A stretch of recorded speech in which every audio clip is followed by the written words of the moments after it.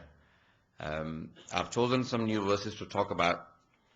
Hazrat Yaqub in his last moment says, and Allah subhanahu wa ta'ala says, Wa'id, and do you not remember the time when the death came to Yaqub, Hazrat Yaqub, Jacob in English, who is the grandson of Hazrat Ibrahim alayhi salam, and the son of Hazrat Ishaq, and the father of Hazrat Yusuf. إِذْ حَضَرَ يَعْقُوبُ الْمَوْتِ. When the death was coming to Hazrat Yaqub, قَالَ لِبَنِيهِ, he said to his sons, and Hazrat Yaqub had 12 sons, which later on became the forefathers of all the present-day Jews and many of the Muslims in the Middle Eastern part. And his son Levi was also the great-grandfather of Hazrat Musa. And many of the Anbiya there were two complete chains of prophets. One of the holy prophets' grandfather, Hazrat Ismail, and the other one was Bani Israel, Anbiya Bani Israel. Hazrat Yaqub is also called Israel, and he is the father of all the Bani Israel, the Israelis. He says to his sons, when he felt that the death has come to him, he said, Ya bunayya, la tamutunna illa wa antum muslimun. Do not die without submitting to the will of Allah subhanahu wa ta'ala. Meaning, accept Islam and then live this world. The only path to Allah subhanahu wa ta'ala is Islam. Inna Allah astafa lakumuddin. He has chosen the religion for you. Therefore, remain on this religion, and that religion is Islam. This is pre-Islamic. If everyone is in this so far. We always say pre-Islamic is before the Holy Prophet. But Allah subhanahu wa ta'ala says, no, it was all Islam from Hazrat Adam till today. Anyone who calls himself any other religion, then they have deviated. It was all the way Islam. It is not that Islam is a new deviation. It is anyone who calls himself any other faith, then they have deviated from the path of Islam. Hazrat Adam brought Islam until the last messenger. So anyone who left that path became whatever they became. Jews, Christians, Zoroastrians, and so many other religions. It is all Islam that was delivered. It was always La ilaha illallah, the first part, and then the second part was, for example, Adam, Safiullah, Nuh Najiyullah, for example, La ilaha illallah, Ibrahim Khalilullah.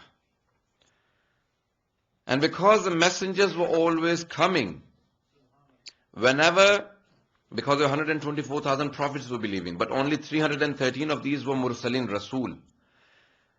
And many of these Mursaleen were working under some of the other Mursaleen who were on much higher rank.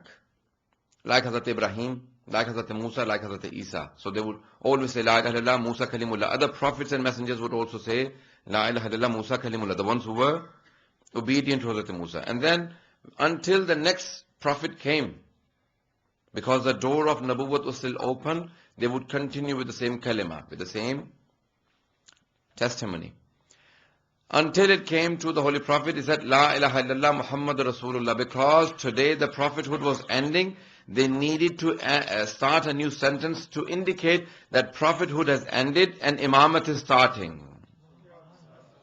And therefore they needed to say, La ilaha illallah Muhammad Rasulullah Aliyun Waliyullah. That was the biggest indication that today the prophethood has stopped and imamat is continuing. And that imamat is wilayat, wali, the authority, the ultimate authority. And Allah subhanahu wa ta'ala said that wilayat is for Allah, for the Prophet and for the Imam alayhi salatu wasalam. And therefore we say Aliyun Waliyullah. And Wasiyyu Rasulullah wa Khalifatuhu bil Abbas. Islam is the complete way of life, and this is the topic that I will be continuing in these series of majalis. I have been it has been extremely tiring 12 days for me in California. And even last night the people did not let me sleep, and they were telling me, because you're leaving, so let's stay up. So I have not had much rest all of these 12 nights, and I'll not be having any rest in the next 2 weeks by the themes of the programs that I have. But I want to continue on this topic of Islam and the path of the Holy Prophets and the Aimma alayhimus salam. When the British, they started collaborating their own colonies all over the world, they wanted to manipulate some of the concepts of the people so they can change and choose the best of the titles for themselves. When they went to the subcontinent of India, they told the people that any person who is a Babar, he is called Khalifa.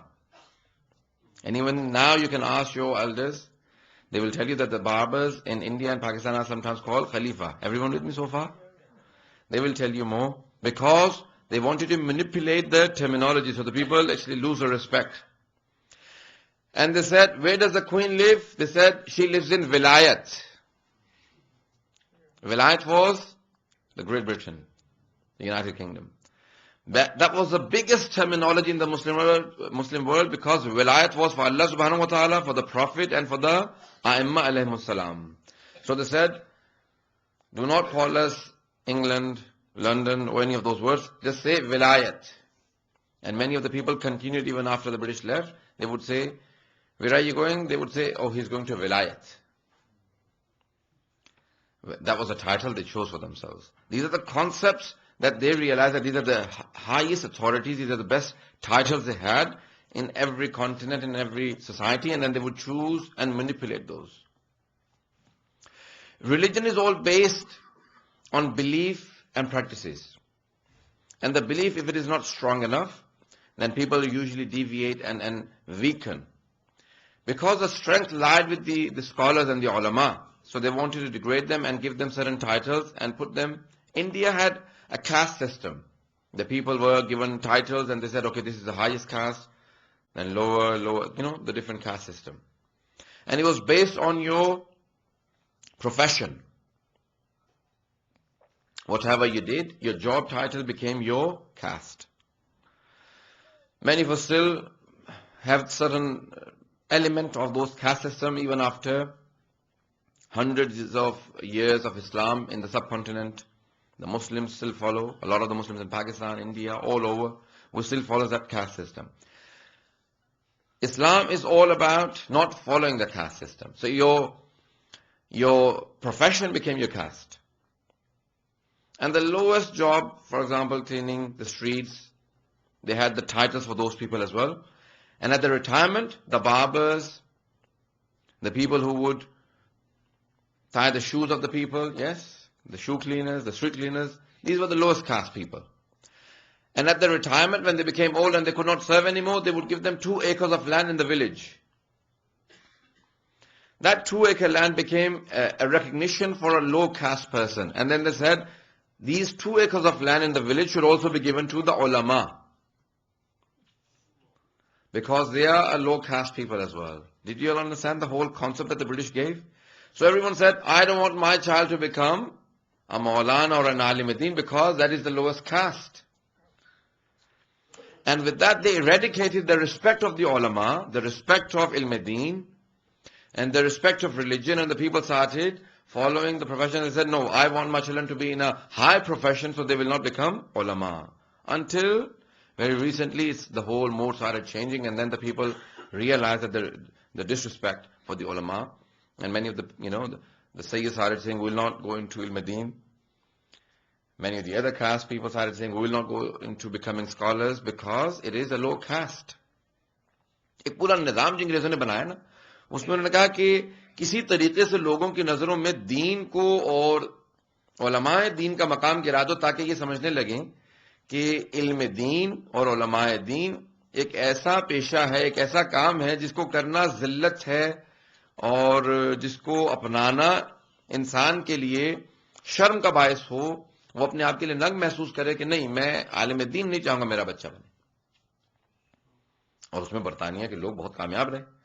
اس سے پہلے قابل ترین پڑھے لکھے ترین لوگ علم دین کی طرف جاتے تھے. اس کے بعد کیا ہوا کہ ایک ایسا تحول آیا، ایک ایسی تبدیلی لے کے آئے برٹش پورے اس سب کانٹیننٹ کے اندر کہ پھر کوئی بھی پڑھا لکھا آدمی، کوئی بھی خاندانی آدمی نہیں چاہتا تھا کہ اس کا بچہ علم دین میں جائے. حتیٰ ابھی بھی بہت سے بڑے خاندانوں کے اندر بڑی مخالفت ہوتی ہے کہ تم مولوی بننے لگے، جمعرات کی روٹیوں پہ پلو گے. یہ تصور باقاعدہ کیونکہ فقر و فاقہ ہوتا تھا. اور پھر آہستہ آہستہ لوگوں کو عادت ہو گئی کہ دین اور دین پہ عمل کرنے والے افراد وہ ہمیشہ منہ کھولے ہاتھ پھیلائے کھڑے رہیں، کبھی ان کی عزت اور آبرو باقی نہ رہے. اہل سنت میں ابھی تک باقی ہے، لیکن تشیع کے اندر اس کا وقار دوبارہ بحال ہوا، اور وہ صرف اور صرف ایک قربانی تھی جناب سید الشہداء کی، جس کا نام ہے کربلا. اللہم صلی علی محمد وعلی محمد وعجل فرجہ. اس قربانی کے صدقے میں کیا ہوتا تھا کہ محرم میں جو دوبارہ سب لوگ آتے تھے، کہتے تھے کہ نہیں، مجالس میں جانا ضرور ہے، اور ذکر سید الشہداء میں شرکت انسان اوجب الواجبات میں سمجھتا تھا. سب سے بڑی واجب جو سمجھتے تھے ہمارے ہاں لوگ، یعنی تمام کے تمام مکاتب کے اندر آپ چلے جائیے، ایران میں، افغانستان میں، عراق میں، سب جگہ پہ محرم آتا ہے اور محرم جاتا ہے. لیکن برصغیر کی نگری میں محرم آتا نہیں ہے، سید الشہداء تشریف لاتے ہیں اور سید الشہداء تشریف لے جاتے ہیں. وہاں جو ایک احترام تھا اس محرم کا، اس کی وجہ سے دوبارہ جو دین کی عزت بحال ہوئی وہ سید الشہداء کا صدقہ تھی. ہر دور میں سید الشہداء کا ایک مقام ایسا رہا جس کی وجہ سے دوبارہ وہ عزت ہمیشہ بحال ہو جایا کرتی. سب کی توجہ ہے میرے ساتھ؟ اب میں نے موضوع لیا، اب جیسا بھی ہے، اب آپ جیسا خشک ہو، علمی ہو، جو بھی ہو، میں اس کو لے کے چلوں گا 8 دن. حضرت یہ جو ایک وقار ہے دین کا، یہ سید الشہداء کی وجہ سے آج تک باقی ہے.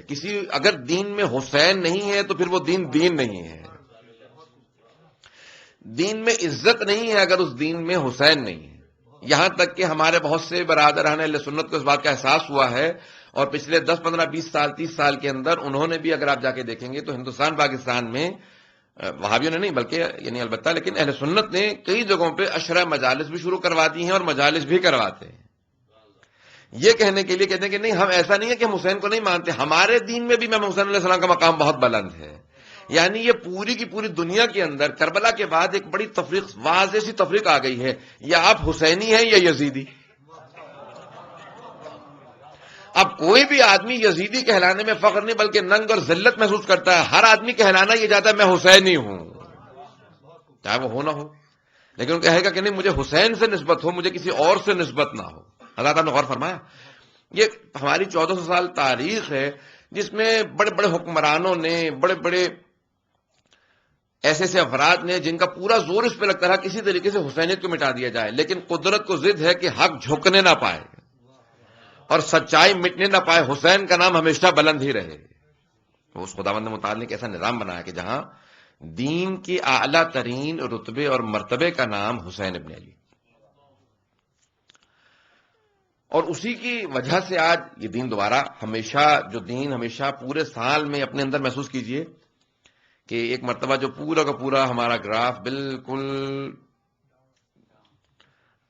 ختم ہو چکا ہوتا ہے، گراف کہیں اگر بیس میں چھو چکا ہوتا ہے، دوبارہ اگر ایمان کی بلندی آتی ہے تو محرم میں بلندی محسوس ہوتی ہے. اپنے اندر انسان تقویت محسوس کرتا ہے. جیسے ایک سیل فون کی آپ کی بیٹری جو ہے وہ ڈیڈ ہو جاتی ہے تو اس کی چارجر کی ضرورت ہوتی ہے، اس چارجر کا نام ہے محرم. ایک مرتبہ ایمان کی بیٹری جب چارج ہوتی ہے، انسان کو محسوس ہوتا ہے کہ حسین ابن علی کسی ہستی کا نام ہے جو آج 1400 سال بعد تو کیا 14,000 سال بعد بھی اگر دین کو دوبارہ زندہ کرے گا تو حسین کا نام زندہ کرے گا. اپنے اندر انسان کو ایک تقویت محسوس ہوتی ہے حسین سے وابستگی کے ساتھ، ایک ایسی تقویت کی جو کسی اور جگہ پہ نہیں ہے. اسی کو پیغمبر اسلام 1400 سال پہلے فرما رہے تھے. بھی کربلا نہیں ہوا تھا، صحابہ سمجھ نہیں پا رہے تھے کیا کہنا چاہ رہے ہیں پیغمبر اسلام. ان کی سمجھ سے بہت بالا تر تھا، اور ابھی بھی بہت سے لوگوں کی سمجھ سے بہت بالا تر ہے کہ یہ کیا مفہوم ہے جو پیغمبر اسلام فرما رہے تھے کہ ان فی ذکر الحسین لحرارۃ لن تبرد ابدا. بے شک ذکر حسین میں ایک ایسی حرارت ہے جو مومنوں کے دلوں میں کبھی سرد نہیں ہوگی، کبھی ٹھنڈی نہیں ہوگی. ایسی حرارت ہے، ایک ایسی گرمش ہے، ایک ایسی ہیٹ ہے ذکر حسین کی کہ جس کو آپ انشاءاللہ ہمیشہ اپنے اندر محسوس کریں گے کہ وہ گرم سے گرم تر ہوتی چلی جا رہی ہے. کبھی ایسا نہیں ہوتا کہ نہیں پہلے سے حرارت کم ہو گئی ہو. حضرت بڑی سے بڑی کتاب کو ایک بار پڑھ لیجئے، 2 بار پڑھ لیجئے، 3 بار پڑھ لیجئے، چند مرتبہ پڑھنے کے بعد محسوس ہوتا ہے کہ یہ کتاب پڑھ چکا ہوں.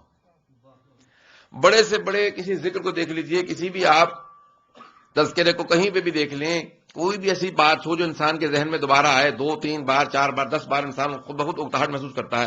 لیکن ہر مرتبہ جب بھی محرم آتا ہے پہلے سے زیادہ اگر ایمان ہوگا تو حرارت زیادہ محسوس ہوگی، اس کے اندر تقویت زیادہ محسوس ہوتی ہے، انسان کو پہلے سے زیادہ قوت محسوس ہوتی ہے. وہی مصائب ہیں، وہی ذکر فضائل مصائب ہے.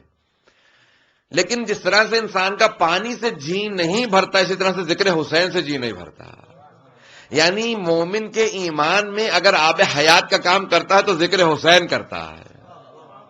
وہ آب حیات ایسا آب حیات ہے جس کو پینے کے بعد انسان کو محسوس ہوتا ہے کہ نہیں اس کی پیاس انسان کی کبھی شدت کم نہیں ہوتی.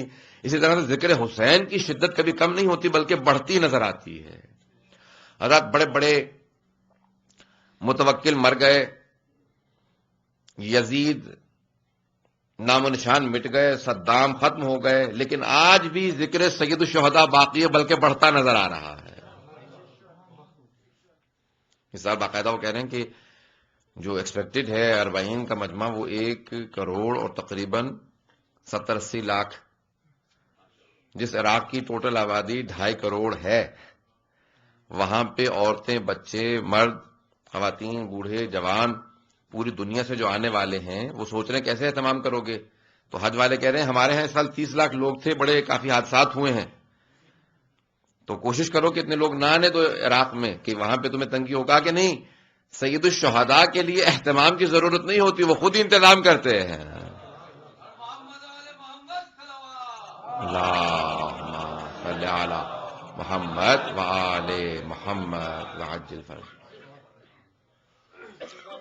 ایک ایسا اہتمام ہے خداوند متعال نے کر دیا. دین کی بقا ہے تو حسینیت کے ساتھ ہے. میں نے ایک شاید جملہ یہاں پہ کہا تھا، کس جگہ پہ کہا تھا، اچانک ذہن میں آیا. حضرات کچھ بھی کیجئے گا، بچے کسی بھی طریقے سے کوئی ان کے عمل میں کمی آ جائے، ہر طرح سے خدا نہ خاصا والا ایسا ہو، کچھ بھی ہو، لیکن اپنے بچوں کو بس ایک وابستگی دے دیجئے گا، وہ ہے حسین ابن علی سے وابستگی. پچھلے تقریباً میرے والد کو تقریباً 45 سال ہو گئے، میری عمر سے بھی 9-10 سال زیادہ، 10 سال سے زیادہ والد صاحب کو ہو چکے ہیں برطانیہ میں. 45 سال ہو چکے ہیں برطانیہ میں آئے ہوئے. اور ان سے بھی پہلے میں ایسے ایسے مومنین سے ملتا ہوں جو ان سے بھی 8-10 سال پہلے، 15 سال پہلے لندن آئے تھے، برطانیہ آئے تھے. وہ تمام افراد جو عزاداری سے وابستہ تھے آج ان کے بچوں کی نسلیں دین پہ باقی ہیں. میں پیغام پہنچا گیا ہوں، ایک جملے میں نے بات پہنچا دی. حضرات وہ تمام افراد جن کے گھروں میں عزاداری تھی ان کی نسلیں آج بھی دین پہ باقی ہیں. جہاں عزاداری نہیں تھی وہ ختم ہو چکے ہیں. ایک ایسی چیز ہے عزاداری، جناب سید الشہداء ایک ایسا ممبر ہے، ایک ایسا ہمارے پاس میڈیم ہے، ایک ایسا ہمارے پاس سلسلہ ہے کہ کچھ بھی ختم ہو جائے یہاں پہ سب کچھ دوبارہ احیاء ہو جاتا ہے، دوبارہ ریوائیو ہو جاتا ہے، دوبارہ زندہ ہو جاتا ہے. سب ہر دن کی پابندی یہیں پہ، یہیں سے انسان سیکھتا ہے، سب کچھ سیکھتا ہے. جناب سید الشہداء کہ کسی بھی یہاں پہ بلانے والے کی ضرورت نہیں ہوتی، کسی ایڈورٹائز کرنے والے کی ضرورت نہیں ہوتی. پہلے 10 دن میں جس کسی کو بلا لیجئے، لیکن ایک مجمع پوری دنیا کے اندر تلاطم کی طرح سے جیسا سمندر کے اوج کو روکا نہیں جا سکتا، شیعہ مکتب کے ماننے والوں کو عزاداری سے روکا نہیں جا سکتا. ایک مرتبہ پوری دنیا کے اندر آپ کو محسوس ہوگا ہر آدمی تیار ہے ذکر سید الشہداء کے لیے، ہر آدمی. ہر جگہ پہ پوری دنیا کے اندر اتنے شیعہ ہیں. یہ یہودی یا سعودی جو بھی کہہ لیجیے آپ، میں کہنے والا تھا سعودی کنگ ہے، یہودی کنگ ہے، ایک ہی بات ہے. عبداللہ نے اجازت دی کہ بھائی ہم لوگ بھی ڈیموکریٹک بننا چاہ رہے ہیں. انہوں نے کہا اچھا کہاں سے شروع کرو گے؟ انہوں نے کہا ہم پاسپورٹ دیں گے، لوگ جو 10 سال سے زیادہ ہو گیا ہے وہ نام لکھوانا شروع کر دیں، اس کے بعد ہم بتائیں گے. اب تک ملا تو کسی کو نہیں، لیکن انہوں نے اعلان کیا. اور دوسرا جو یہ شیعہ یہاں پہ ہیں ہمارے پاس 4-5%، ان 4-5% کو بھی حقوق دینا چاہتے ہیں، رائٹس دینا چاہتے ہیں. وہ اپنا جو چاہتا ہے، اگر زیادہ لوگ ہیں تو رجسٹر کروا لیں، ہم امام بارگاہ کھولنے کی اجازت دے دیں گے. مدینے میں صرف مدینہ سٹی کے اندر ایک اعلان کے بعد اسی رجب کے مہینے میں 22 امام بارگاہیں کھلیں. پریشان ہو گیا، اس نے کہا اتنے شیعہ ہیں، ہم سوچ رہے 4-5% ہیں، یہ سب چھپے میں کہاں پہ شیعہ؟ ہمیں یہ تھا کہ یہاں شیعہ ہے ہی نہیں. ان کو نہیں معلوم کہ ہمارے ائمہ علیہ السلام نے ایک تقیہ نامی چیز بتائی ہے کہ اپنے دین کو چھپا کے رکھو، جب اظہار کا وقت آئے تو پھر آگے بڑھ کے اظہار کرنا. لیکن دین کی انسان آرام سے آبیاری کرتا رہے. حضرات وہ جو سوشلزم کا ایک انقلاب آیا بہت بڑا رشیا کے اندر، سب کے سب امام بارگاہوں کو، مسجدوں کو ڈھا دیا گیا، معاذ اللہ استغفر اللہ، قرآن جلا دیا گیا، سب کچھ ختم کر دیا گیا. دوبارہ ایک مرتبہ وہاں پہ جب 70-80 برس بعد، 130 برس بعد، جتنے بھی عرصے بعد، 70 سال سے زیادہ مدت بعد، وہ کہتے ہیں 74 سال بعد ایک مرتبہ آزادی دی گئی، تو دوبارہ رشین اسٹیٹس بننے لگی، کھلنے لگیں. تو وہاں پہ آذربائیجان کے اندر پوچھا گیا کیا بات ہے، تم لوگ کون ہو؟ کہا ہم لوگ شیعہ ہیں. کہا شیعہ کیا ہوتے ہیں؟ کہا ہم کو حسین کے ماننے والے ہیں. ہمارے اجداد بتا کے گئے کہ ہم لوگ عزاداری کیا کرتے تھے. بس وہی ایک تجسس جو ان کے اندر 74 سال سے باقی تھا. گھروں کے اندر نہ جانے ماؤں نے کس طرح سے عزاداری سکھائی تھی کہ جب ایک مرتبہ 74 ایئرس کے بعد دوبارہ آزادی ملی تو سب کے سب دوبارہ عزاداری کے لیے دوبارہ سڑکوں پہ نکل آئے. ان کا اہتمام تھا. آزادی پوری دنیا آج ایک مڈل ایسٹ کے نا، آپ بحرین میں دیکھ رہے ہیں، سب جگہ دیکھ رہے ہیں، مڈل ایسٹ کے ایک ملک کے وزیر خارجہ سے پوچھا گیا کہ یہاں شیعہ ہیں افریقہ میں؟ اس میں کوئی شیعہ تھا ہی نہیں. اب البتہ ایسی یہ بھی سچ نہیں ہے کہ کوئی شیعہ تھا ہی نہیں افریقہ میں، لیکن ایک ایسی آگ لگی ہے، پتہ نہیں کیا ہوا افریقہ میں، کسی ملک میں اب ایسا نہیں ہے جہاں شیعہ نہ ہو. یعنی وہ تو تنزیہ کہہ رہا تھا. اور اس نے گنوانا شروع کیا. اس نے کہا فلاں ملک میں 2 ملین شیعہ، وہاں پہ 1 ملین، وہاں 0.5 ملین، وہاں 2 ملین، وہاں. اس نے باقاعدہ پوری فگرز دی ہیں کہ افریقہ کا کوئی ملک ایسا نہیں ہے. حضرات صرف ایک مرتبہ تشیع کو آزادی مل جانے دیجئے، یہ جنگل میں آگ کی طرح سے پھیل جائے گا. اور حضرات وہ تمام افراد جہاں جہاں پابندیاں تھیں، ظالموں کو اطلاع دے دیجئے. وہ لیبیا جہاں پہ تشیع پہ پابندی تھی، مجلسوں پہ پابندی تھی، وہ مصر جہاں پہ مجلسوں پہ پابندی تھی، وہ تونس، چنیشیا، موروکو، وہ تمام کے تمام ممالک جہاں مجلسوں پہ پابندی تھی، ان کا حال دیکھ لیجئے. اور اب دوبارہ وہاں پہ اس سال محرم کا حال دیکھ لیجئے.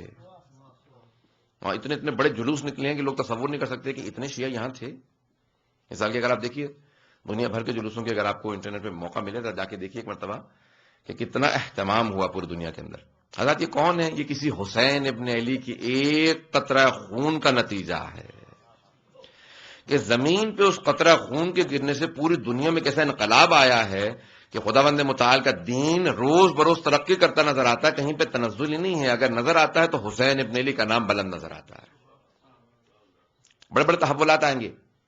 یورپ امریکہ میں تحولات، اس وقت تبدیلیاں شروع ہیں. لیکن یاد رکھیے گا یہاں پہ اگر بقا ہوگی تو حسین ابن علی کے ماننے والوں کی ہوگی.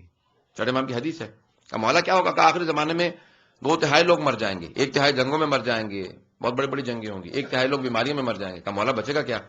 کہا ہمارا 12واں اور ہمارے ماننے والے شیعہ، جو صرف اس ذکر سے وابستہ ہوگا. کہ مولا بعمل یا بے عمل؟ کیا صرف جتنا بھی بے عمل ہو، لیکن اگر یہ کہتا ہوگا کہ میں حسین کا ماننے والا ہوں، میں علی کا ماننے والا ہوں، کیا صرف یہ اقرار اس کی بقا کا سبب بن جائے گا، اس کی نجات کا سبب بنے گا؟ صرف بچوں کو کہیں کہ وابستہ رہیں، کیونکہ اب جس راستے پہ ہیں یہ حق کا راستہ. توجہ ہے ذاتی میرے ساتھ؟ اللہم صلی علی محمد وآل محمد وعجل فرج. میں زیادہ وقت نہیں لوں گا. حضرت پوری دنیا میں ایک ایسے تبدیلیاں، ایک ایسے تحولات، اور ہر طرف سے آواز ہے اور سب کی نگاہیں بلند ہیں، تو وہ صرف اہل بیت علیہ السلام کی طرف ہے. کون ہے اہل بیت، کون ہے ان کے ماننے والے، ان کو ہمیشہ کمزور سمجھا جاتا تھا. یہ 21ویں صدی اہل بیت کے ماننے والوں کی صدی ہے، یہ ہماری صدی ہے. اور جتنا زیادہ اسپرنگ کو زور سے دبایا جاتا ہے نا، وہ اتنا ہی زیادہ زور سے اچھلتا ہے. یہ جتنا ظلم دیکھ رہے ہیں آپ، یہ سمجھ لیجئے کہ یہ نتیجہ ہوگا کہ خود بخود تشیع ابھر کے سامنے آئے گا ہر جگہ پہ انشاءاللہ تعالی.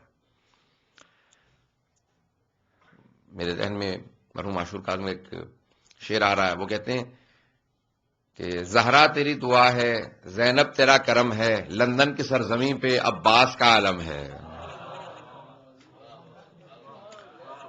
آج پوری دنیا کے اندر اگر آپ کو نظر آئے گا تو ایک مرتبہ جناب سید الشہداء کا جو سب سے وفادار ہوگا اسی کا پرچم ہر جگہ بلند نظر آئے گا. ہر جگہ پرچم گرتے نظر آ رہے ہیں، ہر جگہ حضرت عباس کا پرچم بلند ہوتا نظر آ رہا ہے. حضرت یہ علامت بنے گی، ہم سب کے لیے سب سے بڑی نشانی ہے. کبھی بھی جب بہت زیادہ پریشان ہو، جہاں تک کہ امام علی ابن موسیٰ رضا علیہ السلام فرماتے ہیں وعجل فرجہ، اور ہمارے علماء کہتے ہیں کہ جو مصائب پہ مستند ترین حدیث ہے وہ یہ حدیث ہے. بڑی تفصیلی حدیث ہے، مجھے صرف ایک جملہ پیش کرنا. مستند ترین حدیث 8ویں امام کی حدیث، جس میں امام فرماتے ہیں کہ حضرت ریان ابن شبیب امام کے جو ایک اصحاب میں سے، امام کے چاہنے والوں میں سے ان کے صحابی ہیں، مستند شیعہ. امام نے ان سے مخاطب ہو کہا ریان ابن شبیب سے، یہ ابن شبیب ان کنت باکیا علی شیء فابکی للحسین. اے ریان ابن شبیب، اگر تمہیں کبھی بھی رونا آ رہا ہو، ویسے ہی رونا آ رہا ہو، اپنے مصائب پہ، اپنے حالات پہ، اپنے کسی چاہنے والے کے مصائب پہ، کسی بات سے رونا آ رہا ہو تو فابکی للحسین، تو پھر میرے جد حسین کو یاد کر کے رو لیا کرو. کبھی بھی رونا آ رہا ہو، کہا کہ کسی بات پہ بھی رونا آ رہا تھا، وہی تمہیں رونے کا بھی ثواب ملنے لگے گا، کیونکہ حسین سے رونا وابستہ ہو گیا. مصائب کی طرف جب آؤں گا تو پیش کروں گا. حضرت آج پوری دنیا کے اندر دوبارہ تشیع ابھر کے سامنے ہے، صرف اور صرف کسی صاحب الزمان کی امدادی غیبی امداد کی وجہ سے. اللہم صلی علی محمد وآل محمد. امام کا فرمانے کہا کہ یاد رکھو تم غیبت کے اندر ہم غیبی امداد کے قائل ہیں. ہم قائل ہیں کہ امام غیبت میں بھی ہوں تب بھی غیبی امداد کرتے ہیں، مدد کرتے ہیں.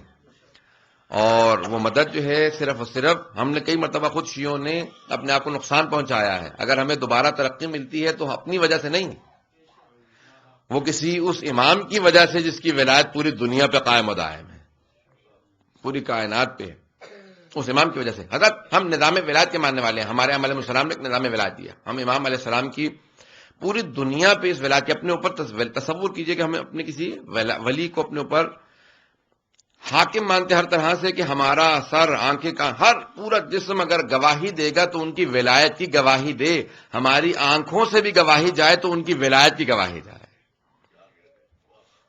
کیا ہے ولایت؟ یعنی انسان محسوس کرے کہ مجھے کسی کام کی اجازت نہیں ہے جب تک کہ میرے امام راضی نہ ہو مجھ سے. میں کوئی بھی موومنٹ کرنا چاہتا ہوں، کہیں پہ بھی حرکت کرنا چاہتا ہوں، کہیں جانا چاہتا ہوں، آیا امام اس بات سے راضی ہیں؟ اگر امام راضی ہیں تو اس کام کو انجام دو، اگر امام راضی نہیں ہے تو کام کو انجام نہ دو. یہ پورا اسلام کا فلسفہ اسی کے گرد گھومتا. حضرت آخری زمانے میں ہر چیز ہوگی. امام فرماتے ہیں بے انتہا مساجد ہوں گی، بے انتہا دینی مراکز ہوں گے، بے انتہا قرآن چھپ کے ہر جگہ موجود ہوں گے، بے انتہا قرات ہوگی، بے انتہا نمازیں ہوں گی، لیکن ہر چیز کی روح مفقود ہوگی، روح موجود نہیں ہوگی. پوچھا مولا وہ کیا ہے؟ کہا وہ ظہور سے آئے گی، کیونکہ روح کا نام ہے ولایت. ولایت امام علیہ السلام یہ ہے ہر چیز کی روح. اور روح جب امام علیہ السلام تشریف لائیں گے تو وہ ایک مرتبہ ہر چیز میں روح پھونک دیں گے. حضرات یہ کائنات جس طرح سے جسم بغیر روح کے مردہ ہے، میں اور آپ بغیر روح کے حیثیت نہیں رکھتے. یہی جسم جو آج بول رہا ہے، کھا رہا ہے، پی رہا ہے، چل رہا ہے، یہ مردہ ہے. اگر اس میں روح نہ ہو، اس کائنات کی روح کا نام ہے امام زمانہ. اللہم صلی علی محمد وآل محمد وعجل فرجہ. کائنات کی روح کا نام، نظام شمسی جس کا طواف کرتا ہو اس کا نام ہے حجت خدا. یہ ساری کی ساری کائنات جس کے دم سے چل رہی ہے اسے حجت خدا کہا جاتا ہے. جب آپ کے پاس پچھلے دنوں کچھ ایک پورا مجمع علماء کا کہا کہ ہم لوگ اسپیشلائز کر رہے ہیں 12ویں امام علیہ السلام پہ، تو کہا کہ یاد رکھو امام اسے کہا جاتا ہے کہ یہ ساری کی ساری زمین، سورج، یہ سب کے سب حرکت میں ہیں. یہ سارے کی ساری زمین، جتنے پلینٹس ہیں نا، یہ سورج کا طواف کرتے ہیں، سورج بھی حرکت میں ہے، یہ ساری کائنات حرکت میں ہے. اور یہ ساری کی ساری، یہ پورا منظومہ شمسی، یہ گیلیکسیز، یہ ملکی ویز، یہ سب کے سب طواف کر رہے ہیں اس کی ولایت کا جس کے صدقے میں یہ کائنات خلق ہوئی ہے. اور وہ کوئی نہیں ہے سوائے حجت خدا کے، جس کے صدقے میں سب کچھ ملتا ہے. پورا منظومہ شمسی، پورا ہمارا جو نظام ہے، یہ پوری کائنات، امام کسی کا محتاج نہیں، ہر چیز امام کی محتاج ہے. ہر چیز امام کی محتاج ہے. حضرات اپنے اوپر محسوس کیجئے کہ ہم کسی کی ولایت میں ہیں. اگر ولایت محسوس ہوگی تو آپ ہر کام سے پہلے تصور کریں گے آیا میرا امام اس کام سے راضی ہے. ولایت اس کا نام ہے، اس کا نام ہے اسلام. اسلام کی روح کا نام ہے ولایت. اپنے اوپر محسوس کیجئے کہ ہم اپنے امام کو، اپنے یعنی حجت خدا کو اپنے اوپر، اپنے سامنے ناظر سمجھیں. یہ پورا کا پورا امام کے لیے یہ پوری کائنات بڑی محدود سی، بہت ایک چھوٹی سی چیز کا نام ہے. میں واقعہ سنانا چاہتا ہوں تاکہ آپ لوگوں کے لیے بات کو آسان کر دوں. سوال پڑھیں محمد عالم محمد پہ.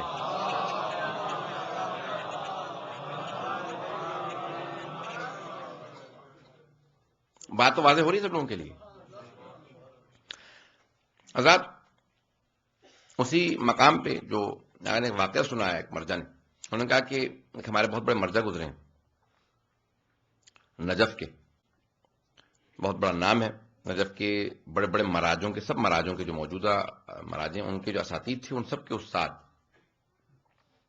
مرحوم نائمی، شیخ حسین نائمی، مرزا حسین نائمی، آخوئی کے استاد اور آخوئی کے استاد خاص ہیں. ان کے 3 بیٹے تھے، تینوں مجتہد تھے، اور ان کے جو دوسرے بیٹے تھے اگر کسی کو اجتہاد کا اجازت دیتے تھے تو ہر مرجع بغیر امتحان لیے دستخط کر دیتا تھا. ایسے بیٹے تھے قابل. جب ان کی اہلیہ بہت زیادہ بیمار ہوں گے تو ان کے جو 2 بڑے بیٹے تھے، انہوں نے سنا کہ نجف میں کوئی بہت باہر سے کوئی عالم دین آیا. یہ ایک سید آیا، عالم دین نہیں، سید ہے، جو کچھ فال نکالتا ہے تسبیح سے اور دانے گننے کے بعد بتا دیتا ہے کہ کس کی نیت کی ہے اور اس کا کیا حال ہے، کیا عالم ہے. تو انہوں نے کہا ہماری ماں بہت بیمار ہے، علاج کے معالجے کے پیسے نہیں ہیں، چلتے ہیں. کہا کہ حرم میں گئے المومنین کے رواق میں ایک حجرے سے ایک سید نے کر رہے تھے، کہا ان کے چہرے کا نور بتا رہا ہے کہ یہ وہی. دونوں آ کے دونوں بیٹے ان کے پاس گئے. بڑے بیٹے نے کہا میں نیت کرتا ہوں، تم بتاؤ میں نے کس کی نیت کی ہے. دونوں فیصلہ کر کے گئے ہوئے تھے ماں سے متعلق سوال کرنا ہے، ماں بہت زیادہ بیمار تھی. جیسے نیت کی انہوں نے تسبیح کے دانے پکڑے اور فوراً حساب نکالنے کے بعد بتایا، کہا کہ جس کے متعلق تم نے نیت کی ہے وہ بہت سخت بیمار ہے، پورے جسم میں زہر پھیل چکا ہے اور 3 دن کے مہمان ہے، اس کے بعد انتقال ہو جائے گا. اب وہ بہت زیادہ متعجب ہوئے دونوں بھائی کہ یہ آدمی نہ ہم نے نام بتایا ہے نہ ہمیں جانتا ہے، پہلی ہم دونوں کی ان سے ملاقات ہے اور یہ اتنی دقیق معلومات. وہ جو چھوٹے بھائی تھے جو زیادہ قابل تھے، انہوں نے کہا میں ایک نیت کرتا ہوں. سب کی توجہ ہے میرے ساتھ. چھوٹے بھائی نے کہا میں نیت کرتا ہوں، اب تم بتاؤ میں نے کس کی نیت کی ہے. کہا وہ سید جو بڑا اہتمام کر کے، بڑا حساب کتاب کر کے بتاتا تھا، ایک مرتبہ اس نے تسبیح کے دانے پکڑے فوراً چھوڑ دیے، پھر دوبارہ پکڑے فوراً چھوڑے، 5 مرتبہ تک اس نے وہ تسبیح کے دانے بدلے. کہا کہ تم نے جس کی نیت کی ہے، جب میں نے پہلی بار دیکھا تو وہ مکے میں تھا، جب دوسری مرتبہ دیکھا تو مدینے آ چکا تھا، جب تیسری مرتبہ اہتمام کیا تو خود نجف اشرف میں تھا، چوتھی مرتبہ کربلا میں تھا، 5ویں مرتبہ کسی اور مقام پہ جا چکا تھا. یہ کوئی نہیں ہے سوائے حجت خدا کے. یہ کائنات کے اندر اس طرح سے گھومتا ہے کہ کائنات اس کے گرد طواف کر رہی ہے، جہاں چاہے جس چیز کو چاہے اپنے تصرف میں لا کے بدل سکتا ہے. کہ ہر چیز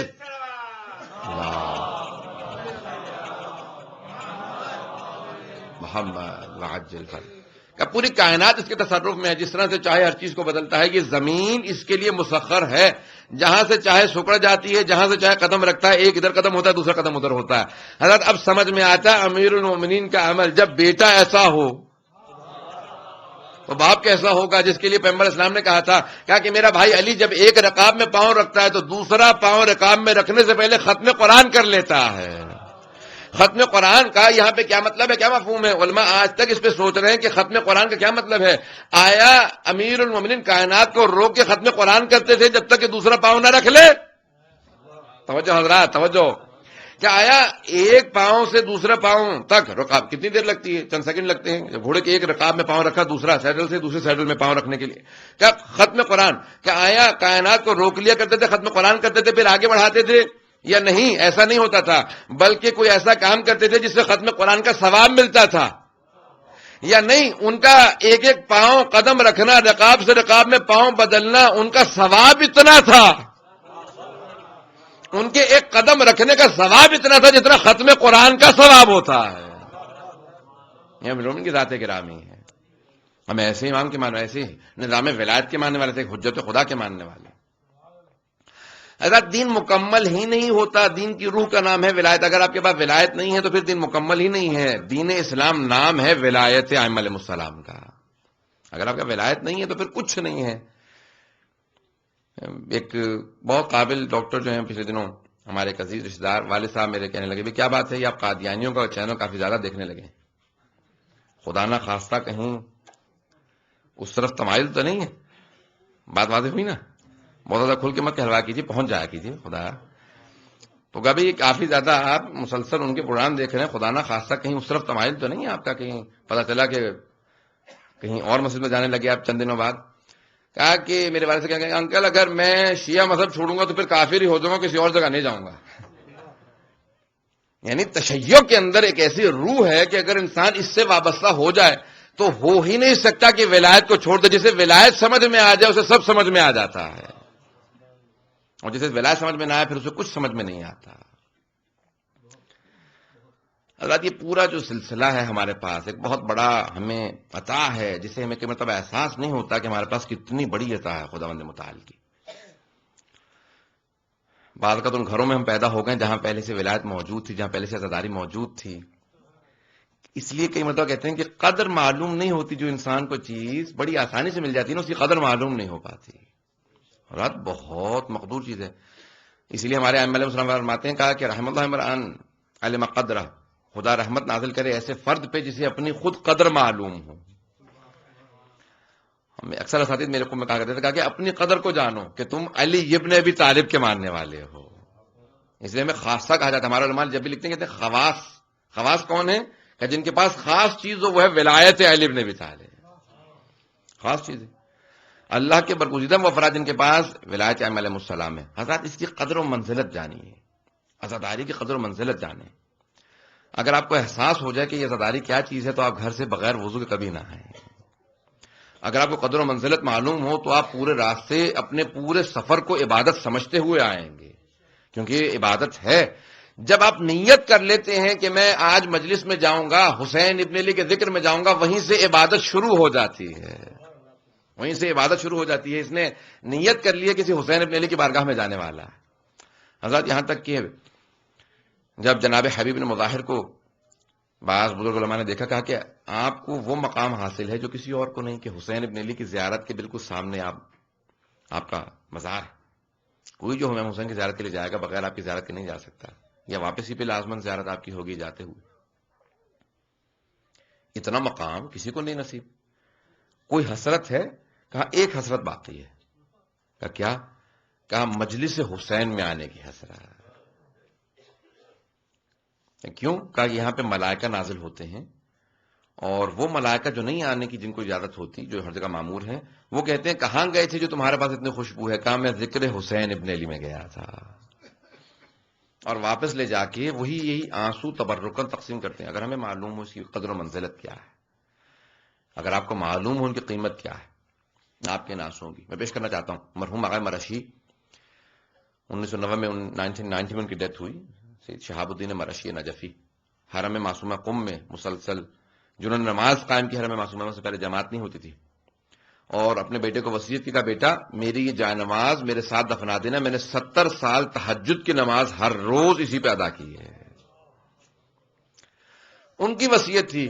کہا بیٹا یہ میرا رومال ہے, اسے میری پیشانی پہ باندھ دینا, جب مجھے کفن دینا تو میری پیشانی پہ یہ رومال رکھ دینا یا باندھ دینا, میرے ساتھ دفنا دینا. کہا بابا اس میں کیا ہے؟ کہا میں نے بچپنے اور جوانی سے جتنے آنسو سید الشہداء پہ بہائے ہیں اسی ایک رومال میں جمع کیے ہیں. میں جمع کرتا جاتا تھا, روتا تھا, اس میں جمع کر لیتا تھا. میں کہتا تھا بی بی جب آپ کی بارگاہ میں آؤں گا نا تو میں آپ کے سامنے اپنا رومال لے کے آؤں گا کہ دیکھیے میں نے آپ کے بیٹے پہ جتنے آنسو بہائے ہیں اس ایک رومال میں موجود ہیں. میں یہ رومال ساتھ لے کے جاؤں گا، میری شفاعت کے لیے میرا یہ رومال کافی ہے. جب میں بی بی کے سامنے پیش کروں گا کہ میں نے پوری زندگی حسین ابن علی پہ کیا تھا، اور وصیت کی اپنے بیٹے سے محمود سے کہا بیٹا جب تک زندہ رہنا نا تو ہر شب جمعہ میری قبر پہ حسین ابن علی کی اپنی بہن زینب سے وداعی کے مصائب پڑھتے رہنا. جب تک زندہ رہو امام حسین کی اپنی بہن زینب سے وداعی کے مصائب پڑھتے رہنا. ہر شب جمعہ آپ بھی جائیں نا میں تو ان کی قبر پہ وہاں پہ ہمیشہ آج بھی مصائب ہوتے ہیں، تو جناب زینب کی وداعی کے مصائب ہوتے ہیں. بیٹے نے پوچھا بابا یہ کیا وصیت ہے؟ کہا یہ وہ مصائب ہیں جس کو سننے کے لیے جناب سیدہ نے اپنی خواہش کا اظہار کیا ہے کہ مجھے یہ مصائب سناؤ. جب مصائب بھی سنتی ہیں تو کہتی ہیں مجھے وہ مصائب سنا جب میرا بیٹا میری بیٹی سے ودا ہو رہا تھا. بڑے بڑے علماء کہتے ہیں کہ بی بی سے جب بھی سنا کہ مجھے وہ مصائب سناؤ جب میرا بیٹا میری بیٹی سے ودا ہو رہا تھا. علامہ مجلسی کہتے ہیں کہ جب حرم سید الشہداء میں خواب میں دیکھتے ہیں کہ میں درس دے رہا ہوں اور علماء فقہا مراجع موجود ہیں، 500 سے زیادہ 800 کے قریب مراجع بیٹھے ہوئے ہیں صحن کے اندر، میں ممبر پہ درس دے رہا ہوں. جب میں مصائب پہ آیا تو اچانک حرم کے اندر سے کوئی باہر آیا کہ میں آیا نہیں ہوں، مجھے بھیجا گیا ہے. جناب سیدہ کہتی ہیں مجلسی سے کہو ہے مجلسی مجھے میرے بیٹے کی میری بیٹی سے وداعی کے مصائب سنا دے. اب سوچیے کتنے مصائب ہوں گے، میں صرف چند جملے پیش کروں گا ان مصائب کے. جناب سید الشہداء بہن سے ودا کرنے کے لیے آئے. جناب سید الشہداء کی جو الوداعی ہے وہ 3 الوداعیاں ہیں. ایک بیٹی سے ہے جناب سکینہ بنت الحسین سے، ایک بیٹے جناب امام سید سجاد سے، اور تیسری جو وداعی ہے وہ جناب زینب کبریٰ سے. چند جو مسائل میں پیش کروں گا، تفصیل سے آج نہیں پڑھ پاؤں گا. جناب سید الشہداء بہن سے پہلے آئے اس خیمے میں جہاں پہ ایک بیمار امام زمین پہ چٹائی پہ لیٹے ہوئے ہیں. اس طرح سے پیش کروں گا جملوں کو. آئے اس خیمے کے اندر جہاں پہ جناب سید سجاد ایک چٹائی پہ زمین پہ لیٹے ہوئے. آنے کے بعد دائیں بازو پکڑا، اسرار امامت کو سونپا کا بیٹا. جب گفتگو کرنے لگے تو ایک مرتبہ تڑپ کے جناب سید سجاد نے کہا بابا یہ کیا عالم بنا رکھا ہے؟ امام سجاد سے پوچھا کیا عالم تھا؟ کہ سر سے لے کے پاؤں تک میرا بابا لہو لہان تھا. سر سے لے کے پاؤں تک لہو لہان کا. بہت تڑپ کے میں نے پوچھا کہ بابا یہ کیا عالم بنا رکھا ہے؟ کہا بیٹا میں شہادت کے لیے جا رہا ہوں، آخری وصیت کے لیے آیا تھا. تڑپنے لگے. ایک سوال کیا جناب سید سجاد نے، کہا کہ بابا این عمی العباس، بابا میرے چچا عباس کہاں ہیں؟ کہا بیٹا قد ذبح قد قتل، کہا بیٹا ذبح کر دیا گیا تمہارا چچا. کہا این علی اخی علی الاکبر، میرا بھیا علی اکبر کہاں ہے؟ کہا بیٹا سید سجاد کب تک سوال کرو گے، کب تک پوچھو گے؟ بس اتنا بتا دوں کہ مردوں میں خیموں میں یا تم باقی ہو یا چند لحظوں کا مہمان میں باقی ہوں. بس ایک مرتبہ ودا کیا بیٹے سے، آئے باہر جناب زینب کبریٰ کے سامنے آئے. کہا بہن ایتینی بثوب عتیق، مجھے ایک پرانا لباس لا دو. وہ جو پرانا لباس لا کے جناب زینب نے دیا، مولا نے اس کو بھی پھاڑا، اس کے بعد اپنے زیب تن کیا. کہا لکھے لا یجرد اجرد بعد قتلی، تاکہ میرے جسم سے اس کو جدا نہ کیا جائے. لوگ جب کل میرے تبرکات لوٹیں گے، کوئی امامے کو لے کے جائے گا، کوئی انگلی کو کاٹے گا انگوٹھی کی خاطر، کوئی میرے لباس کو نہ چھینے. ایک مرتبہ جملہ کہا، تفصیلی وصیت کی، میں تفصیلات میں نہیں جا سکتا. فوراً اس کے بعد پھر ایک مرتبہ خیمے سے باہر نکلنے لگے. جیسے ہی خیمے سے باہر جانے لگے تو ایک مرتبہ جناب زینب کبریٰ نے آواز دی، محلن محلن یا اخی، بھیا ذرا رک جائیے، آہستہ آرام سے جائیے گا. کہا بہن کیا بات ہے؟ کہا بھیا ذرا ایک مرتبہ واپس آئیے. سید الشہداء کا بھیا ذرا اپنا گریبان چاک کر دیجئے. کہا کیوں؟ کہا مجھے اپنی اماں کی وصیت یاد آ گئی. اماں نے کیا کہا تھا؟ ایک مرتبہ جناب سید الشہداء نے گریبان کو کھولا، بہن نے گلے کے بوسے شروع کر دیے. جب بوسے دیے تو کہا اماں نے کہا تھا بیٹی زینب جب حسین آخری ودا کے لیے آئے گا تو میری طرف سے گلے کا بوسہ دے دینا. اجرکم اللہ، بس یہ جملہ کہنا تھا. کہا بہن ذرا اپنی کلائیاں مجھے دینا. فوراً بیوی نے ہاتھ بازوں کو بڑھایا، چادر کو ہٹایا، میرے مولا نے کلائیوں کے بوسے شروع کر دیے. کہا بہن زینب، بابا نے وصیت کی تھی حسین جب آخری ودا کے لیے زینب سے ملنا تو میری طرف سے کلائیوں کے بوسے دے دینا. اس گلے پہ خنجر نے چلنا ہے، ان کلائیوں میں رسیوں نے بندھنا ہے. اجرکم اللہ، اجرکم اللہ. بس بھی آخری ودا کو پیش کر رہا ہوں. آئے سید الشہداء، تڑپے باہر نکلے خیمے سے. نظر یمین و شمالا، پہلے دائیں طرف دیکھا، پھر بائیں طرف دیکھا، پھر حسرت کا نعرہ بلند کیا. کہا او عباس، او علی اکبر، میں نے تم سب کو گھوڑوں پہ سوار کیا تھا لیکن مجھے کوئی گھوڑے پہ سوار کرنے والا نہیں ہے. ایک مرتبہ ایک برقع پوش بی بی خیمے سے باہر نکلی. کہا بھیا ابھی زینب زندہ ہے، میں آپ کو گھوڑے پہ سوار کروں گی. بازو پکڑ کے بھائی کو گھوڑے پہ سوار کرایا. ایک مرتبہ سید الشہداء ذوالجنہ پہ سوار ہوئے، گھوڑے کو ایڑ لگائی، لیکن ذوالجنہ آگے نہیں بڑھتا. ایک مرتبہ آوازی کا کیا تو نے بھی میرا ساتھ چھوڑ دیا ہے؟ بے زبان جانور تھا، گردن کو جھکا دیا. اب کیا دیکھا؟ قدموں سے ایک 4 برس کی بچی لپٹی ہوئی ہے. سید الشہداء دوبارہ گھوڑے سے اترے، بچی کو سینے سے لگایا، بہت دیر تک پیار کیا.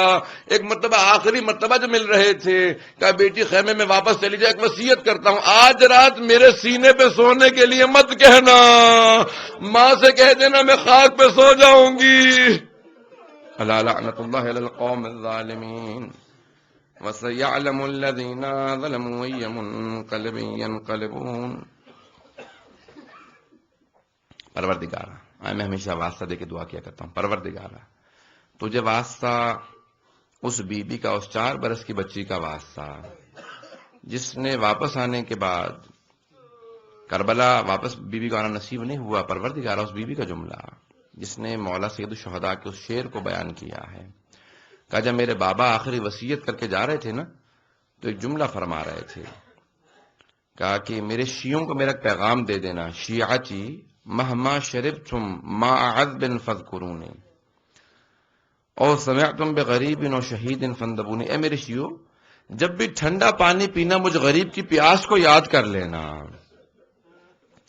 جب بھی کسی غریب کا، بے وطن کا تذکرہ سنو تو مجھ غریب کی مظلومیت کو ضرور یاد کرنا. مولا کا بہت بڑا جملہ ہے. 2 مقامات پہ مولا نے یاد کیا. ایک یہ جب اپنی بیٹی کو وصیت کر رہے ہیں، دوسرے تب مولا نے یاد کیا تھا جب جناب علی اصغر کو میدان کربلا میں لے کے گئے تھے. جب لے کے گئے تھے تو مولا فرماتے ہیں کہا کہ یا لیتکم فی یوم عاشورا جمیعا تنظرونی کیف استسقی لطفل فابو یرحمونی. اے میرے شیعو، اے کاش تم میدان کربلا میں موجود ہوتے، تم یہ دیکھ سکتے میں کس طرح سے اپنے بچے کے لیے پانی مانگ رہا تھا. پروردگارا تجھے واسطہ اس لحظے کا جب جناب سید الشہداء نے جناب علی اصغر کے لیے پانی مانگا. پروردگارا اس لحظے کا واسطہ جب جناب سکینہ کو بہت دیر تک پیار کرتے رہے. اولاد والے بیٹھے ہیں سب، اب باپ، ہر باپ کو اپنے بچوں سے بڑی محبت ہوتی ہے، بیٹیوں سے بڑی محبت ہوتی ہے. میں ہاتھ جوڑ کے سوال کروں گا، کوئی ایسا باپ ہو کائنات میں جیسا حسین؟ نہیں ملے گا آپ کو. کوئی ایسی بیٹی ملے گی جیسے 4 برس کی ایک یتیمہ بچی جو باپ سے گلے سے لگ کے اس طرح سے روئے. پروردگارہ اس لحظے کا واسطہ جب باپ بیٹی کو پیار کر رہا تھا، پروردگارہ ہمیں 12ویں امام کا ظہور دیکھنا نصیب فرما، صاحب و زمان کے ظہور میں تعجیل فرما.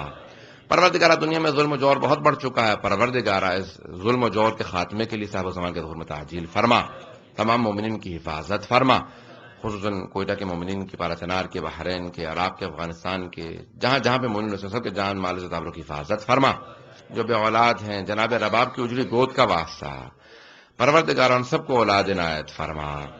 پروردگارہ وہ بی بی جس نے انکار کر دیا، کہا کہ میں کیوں مدینے واپس جاؤں جب میرا مدینے میں کوئی رہا نہیں، میرے مولا کربلا میں ہیں، علی اصغر کربلا میں ہے، سکینہ شام میں ہے، میں جاؤں تو کہاں جاؤں، کس سے ملوں؟ سجاد نے کہا پھوپھی مادر گرامی یہاں رہ کے کیا کیجئے گا؟ کہا بیٹا سید سجاد میں قبروں پہ پانی ڈالوں گی. پروردگارہ اس بی بی کی عظمتوں کا واسطہ کیا جملے تھے بی بی کے؟ کہا بیٹا سید سجاد جب کوئی خاتون بیوہ ہو کے میکے واپس جاتی ہے نا تو بچوں کو ساتھ لے کے جاتی ہے، بتاتی ہے دیکھو میرے شوہر کی یہ نشانیاں ہیں، میرے 2 بچے تھے دونوں مجھ سے جدا ہو گئے، اب میں جاؤں تو کس منہ سے جاؤں؟ پروردگارہ اس بی بی کی عظمتوں کا واسطہ، پروردگارہ اس بی بی کی اجڑی گود کا واسطہ، جتنے مومنین سے ہم نے سے ہم سے التماس دعا کی سب کی دعاؤں کو مستجاب فرما، بے اولادوں کو اولاد عنایت فرما، مقروضوں قرضوں کا ادا فرما، پریشان حالوں کی پریشانیاں دور فرما۔ پروردگارہ جتنے بھی آنکھوں میں آنسو ہیں ان آنسوؤں کو جناب سیدہ کے رومال میں جگہ عنایت فرما۔